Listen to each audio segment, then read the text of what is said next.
Hello students, very good morning to all of you. This is DK Jha, chemistry faculty. You are most welcome on your own channel, Chemistry Funda.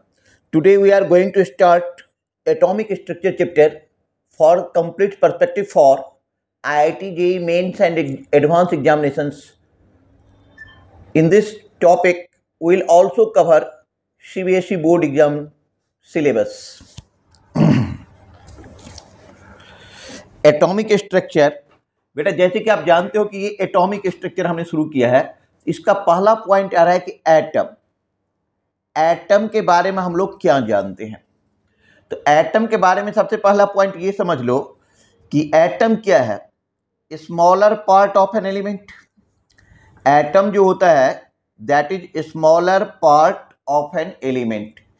किसी भी element का smaller part जो होता है वो atom होता है। Atom is the smaller part of an element. अब ये एलिमेंट का स्मॉलर पार्ट तो होता है व्हिच टेक्स पार्ट इन, जो पार्टिसिपेट करता है, which takes part in chemical reaction, which takes part in chemical reaction, जो केमिकल रिएक्शन में पार्टिसिपेट करता है। Be cannot be subdivided by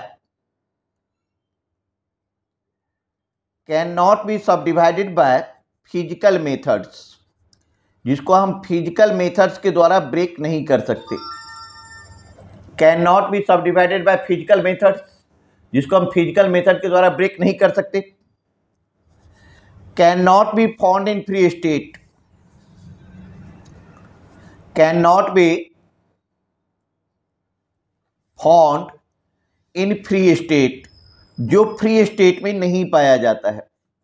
can not be found in free state.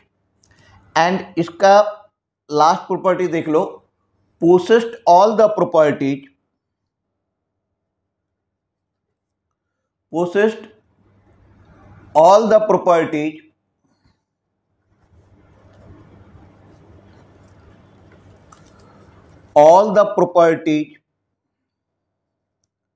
Of that element, उस element का सारा property उसके पास होगा। तो यहां पे हमने देखा कि एटम जो होता है कि atom smaller part of an element है जो केमिकल रिएक्शन में पार्टिसिपेट करता है except inert gases.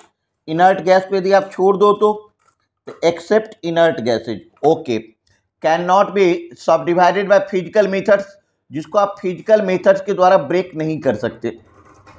Can not be found in free state, जो फ्री स्टेट में नहीं पाया जाता है। And possessed all the properties of that element, जिसमें उस एलिमेंट की सारी प्रॉपर्टीज होती है, दैट इज कॉल्ड एटम। तो ये बेटा क्या हो गया, एटम हो गया। ठीक है, आगे बढ़ो। अब हमारे पास आगे जो यहां पर हम देखेंगे कि रदरफोर्ड अल्फा स्कैटरिंग एक्सपेरिमेंट, यहां पर हमारा टॉपिक है रदरफोर्ड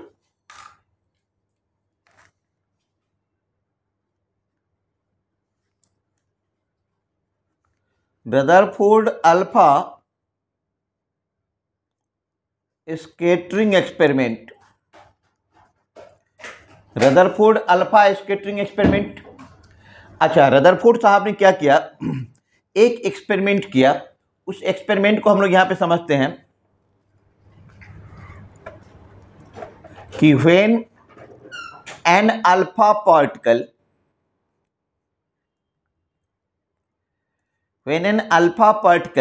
इज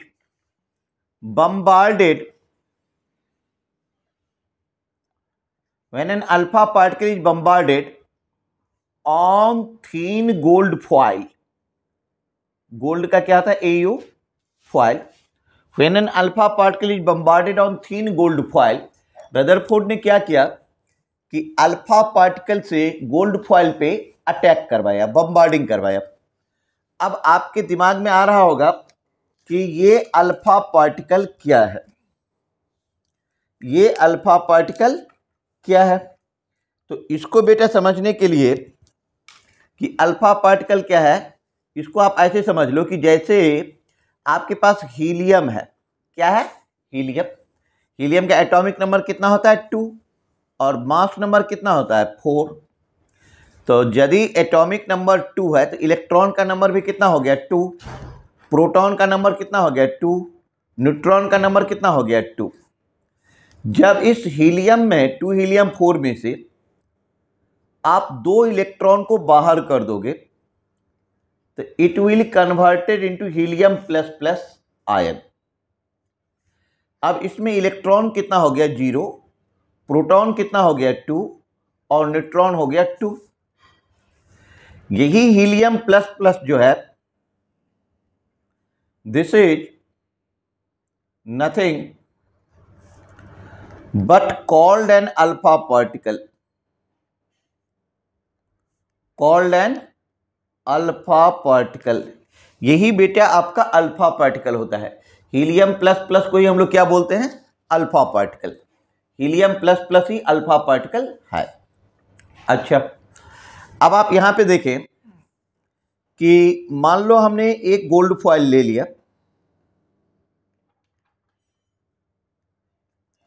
और हम इसको अल्फा पार्टिकल से बम्बार्डिंग करवा रहे हैं।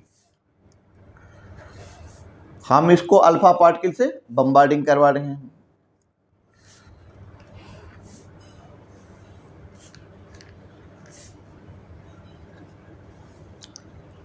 इसको आप अल्फा पार्टिकल से बम्बार्डिंग करवा दो। ठीक है, हमने अल्फा पार्टिकल से बम्बार्डिंग करवा दिया। अब ये जो आप देख रहे हो बम्बार्डिंग, इसमें आप देखो कि ये रे जो आपको ऊपर में दिखाई दे रहा है सीधे लाइन में जा रही है। ये रे सीधे लाइन में जा रही है। कुछ रे अपने रास्ते से क्या हो रहे हैं? डेविएट हो रहे हैं।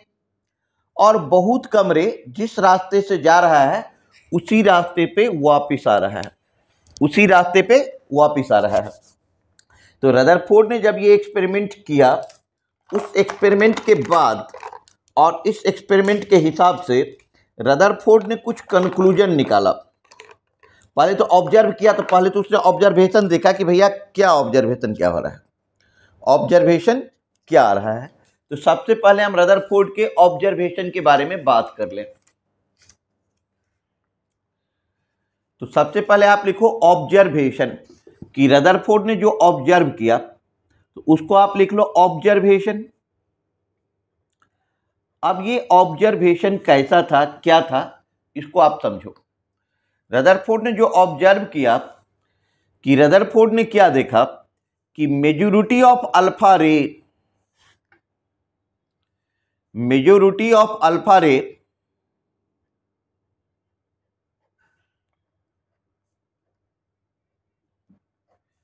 passes through the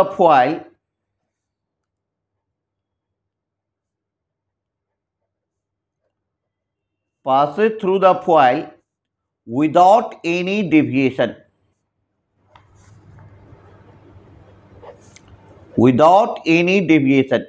ज्यादा से ज्यादा अल्फा रे बिना किसी डेविएशन के इससे पास कर रहा है। अच्छा, ज्यादा से ज्यादा अल्फा रे जो आप यहाँ पे देख रहे हो कि ज्यादा से ज्यादा अल्फा रे यदि बिना किसी डेविएशन के पास कर रहा है, जैसे कि आप ये देख रहे हो ये रो, तो आप ये देख रहे हो कि ये जा रहा है, ये कलम आप देख रहे हो कि ये पेन सीधे जा रही है, तो इसको बिना किसी डिस्टर्बेंस के जा रही है। इसका मतलब ज्यादा से ज्यादा स्पेस क्या है? खाली है।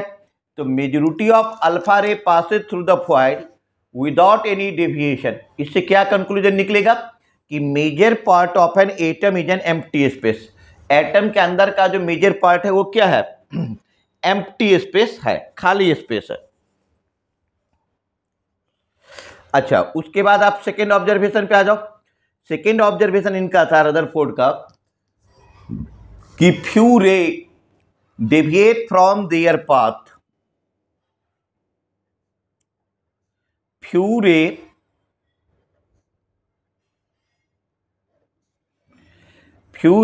Deviate from their path. कुछ रे अपने रास्ते को बदल रहा था। Few ray deviate from their path, ये ऐसा था कि जो रे सेंटर के जितने नजदीक से जाता था उसका डेविएशन उतना ज्यादा होता था। तो few ray deviate from their path, that is more closer to the center, more closer to the center,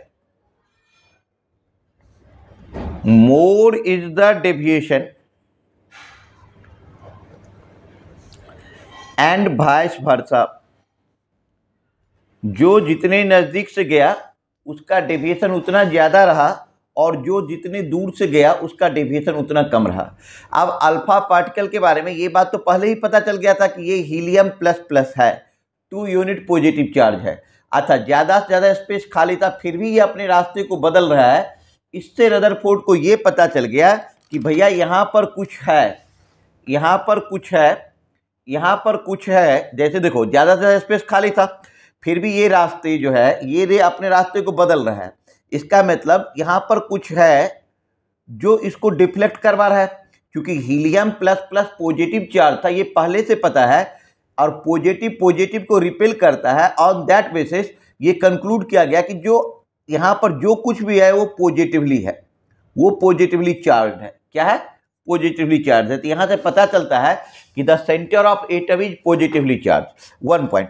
second point, atom का अपना मास होता है। तुम लोग जानते हो, क्या जानते हो कि एटम का अपना मास होता है। भैया जब अपना मास होता है तो पूरा स्पेस खाली है तो मास है कहां पर? तो वो मास है सेंटर के, मतलब एटम के इस सेंटर पे, एटम के सेंटर पे। ये कंक्लूजन निकलेगा। पहले तो यहां पे आ जाओ कि few ray deviate from their path that is more closer to the centre, more is the deviation and vice versa.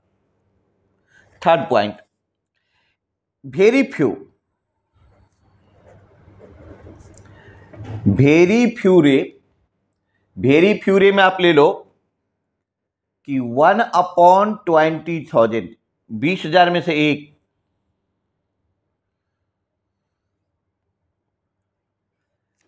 Returns on their path, वो जिस रास्ते पे गए थे उसी रास्ते पे वापस लौट गए। रिटर्न्स ऑन देयर पाथ, ठीक है। तो ये रदरफोर्ड ने ये ऑब्जर्व किया। अब इस ऑब्जर्वेशन के हिसाब से रदरफोर्ड ने कुछ कंक्लूजन निकाला। ये तो ऑब्जर्वेशन हो गया। अब रदरफोर्ड ने जो कंक्लूजन निकाला उस कंक्लूजन को आप यहां पे देख लीजिए कि वो कंक्लूजन क्या था। वो कंक्लूजन क्या था? वो कंक्लूजन था कि चूंकि ज्यादा से ज्यादा स्पेस क्या है, major part of an atom is an empty space, sorry, majority of alpha ray passes through the foil without any deviation. ज्यादा से ज्यादा अल्फा रे बिना किसी डेविएशन का पास कर गया।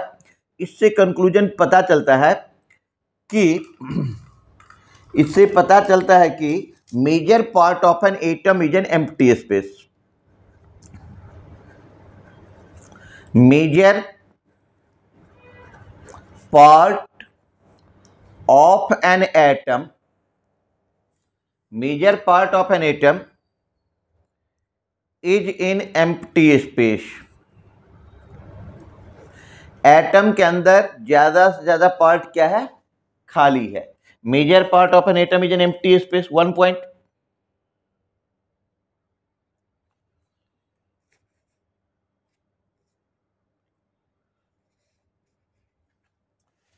सेकेंड पॉइंट, सेकेंड पॉइंट में यहां पर हम देखेंगे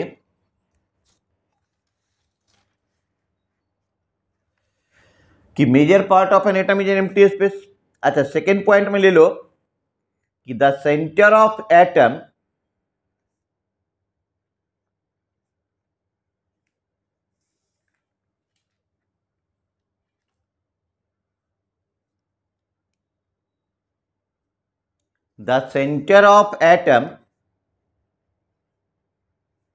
is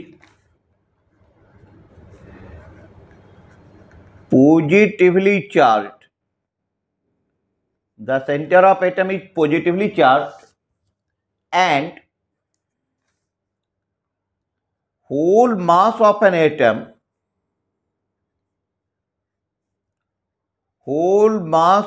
atom, is situated at their center. Situated at there centre. ठीक है,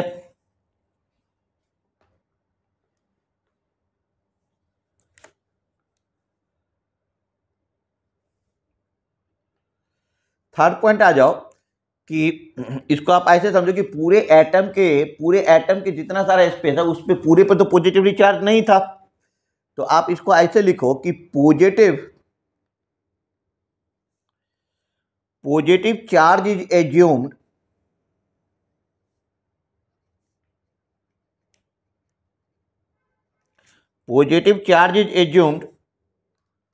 to be concentrated.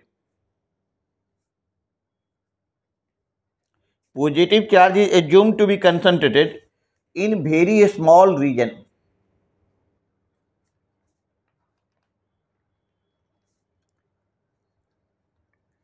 In very small region that reflected and deflected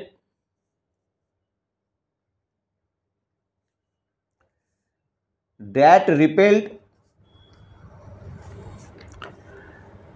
and deflected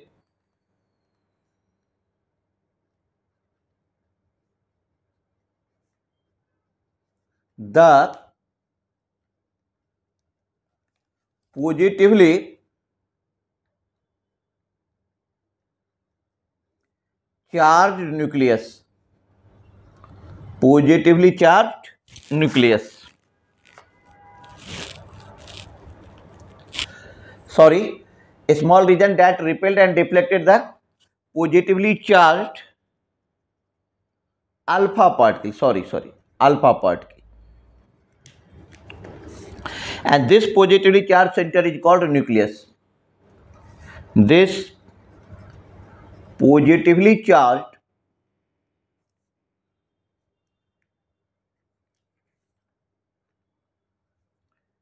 center is called nucleus. ये बेटा क्या कहलाएगा? Nucleus.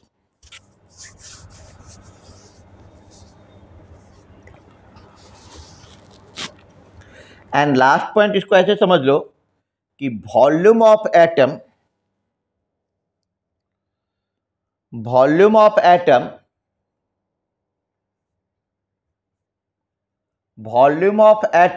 is 10 to the power 5 times larger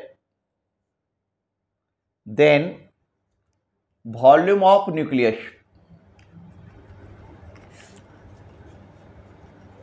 Volume of nucleus.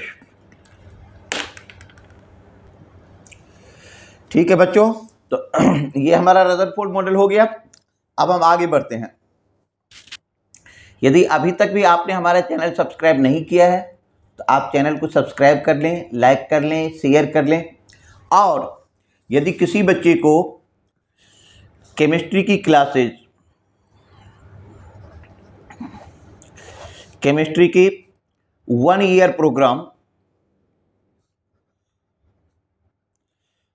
Programme for NEET और IIT JEE, या 2 year programme, जो बच्चे अभी 11th में हैं, 2 ईयर वाला नीट और IIT JEE का कोर्स लेना हो तो आप हमारे इस नंबर पे एडमिशन के लिए कॉल कर सकते हैं। 9355 633 611 पे कॉल करके इंक्वायरी कर सकते हैं। यहाँ पे आपको इंडिविजुअल का क्लास भी मिल जाएगा, 1:1 पर्सनल क्लास मिल जाएगा। ये पर्सनल क्लास मिलेगा आपको 1:1 पर्सनल क्लास, और आपको ग्रुप ऑनलाइन क्लास भी मिल जाएगी।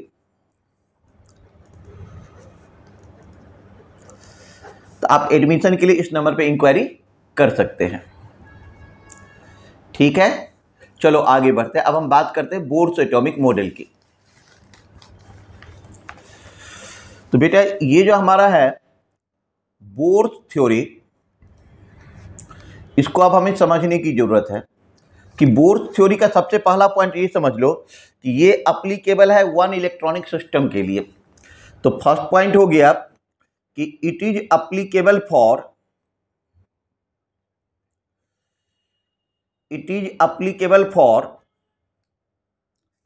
वन इलेक्ट्रॉनिक सिस्टम ओनली,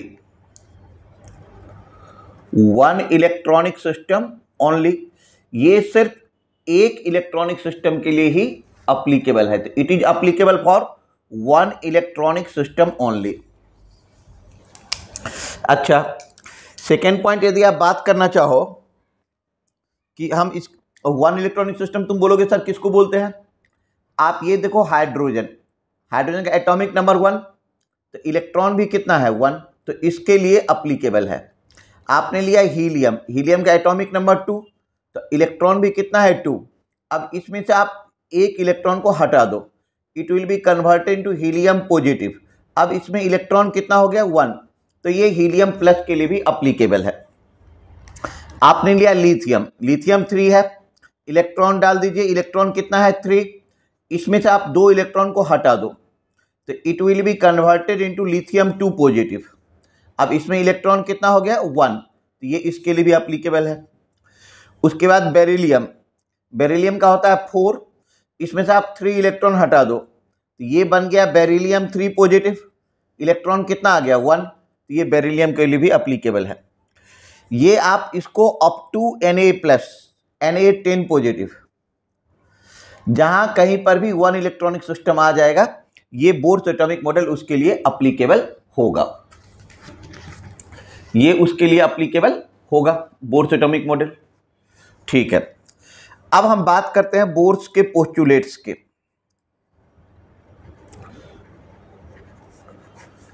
अब बोर साहब के पोस्टुलेट्स के बारे में आप देखो। फर्स्ट पॉइंट, बोर साहब बता रहे हैं कि the path of electron is quantized, the path of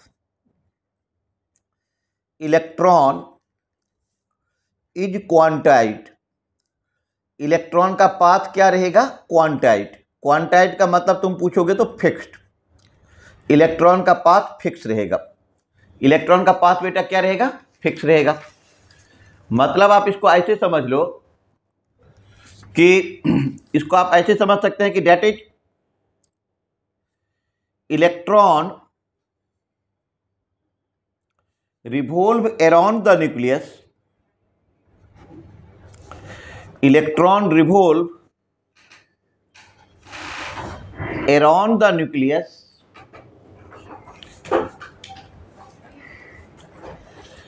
in fixed energy level।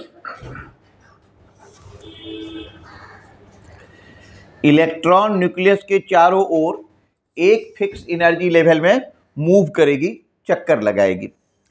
ठीक है, मतलब इलेक्ट्रॉन का पाथ जो है एटम के अंदर में क्या रहेगा? फिक्स रहेगा। ये था बोर्स का फर्स्ट पोस्टुलेट्स।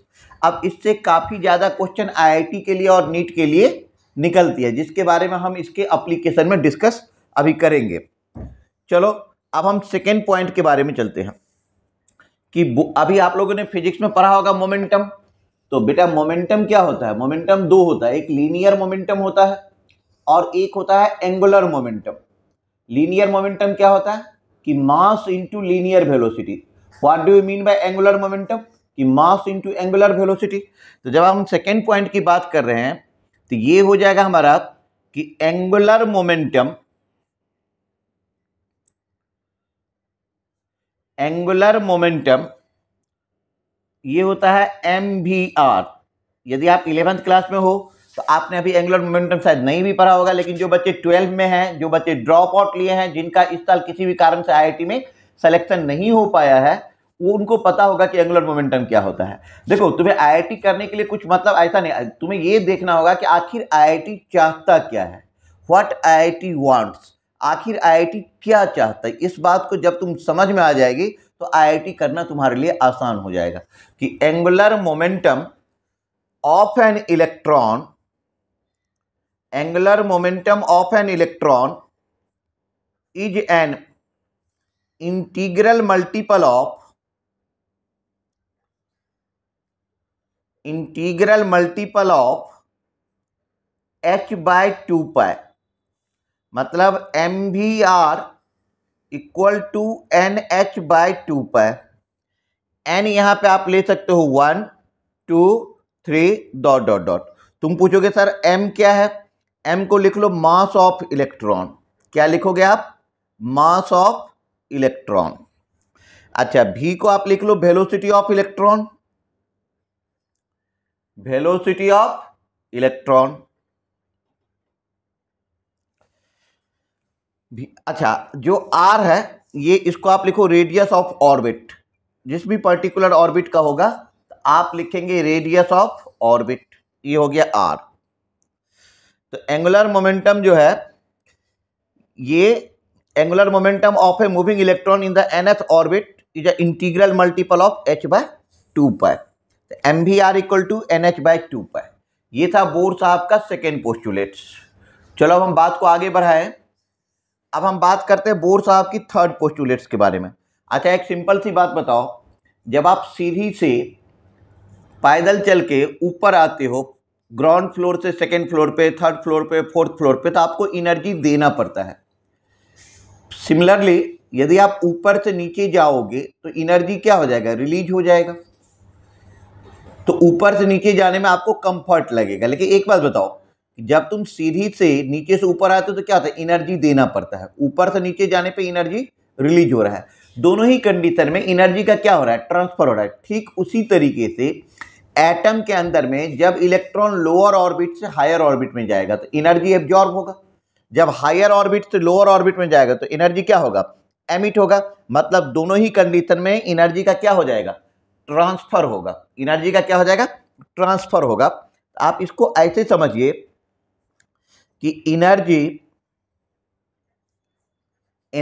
इज एमिटेड और absorbed, energy is emitted or absorbed only when an electron moves from one orbit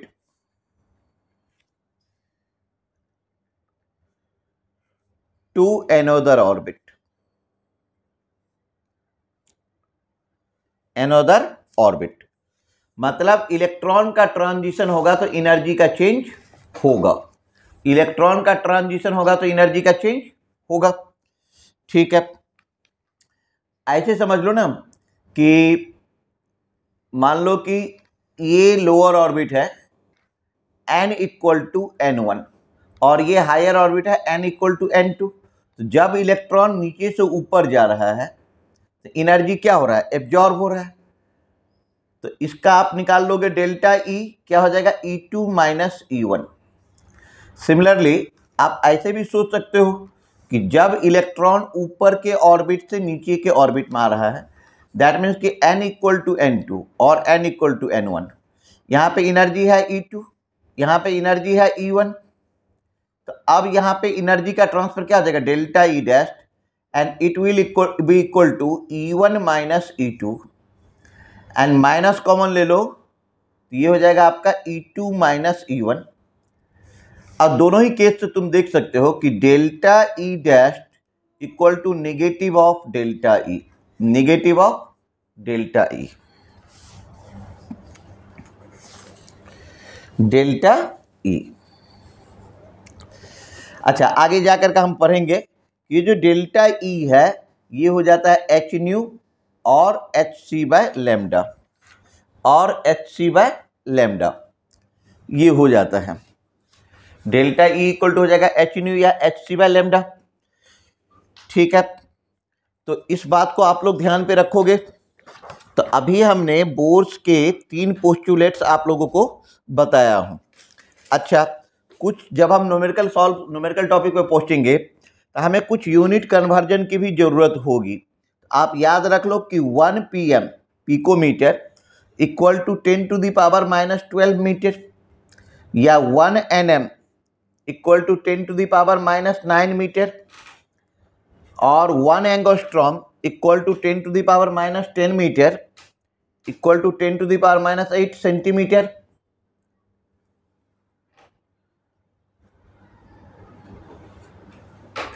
ठीक है, तो इसकी हमें नीड होगी।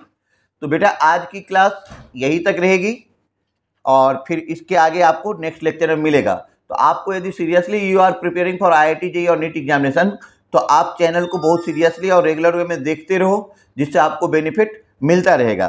For any type of admission inquiry call 9355633611। यहाँ पे आपको मिल जाएगा 1:1 इंडिविजुअल क्लासेस और group online classes. Thank you. Okay, bye bye.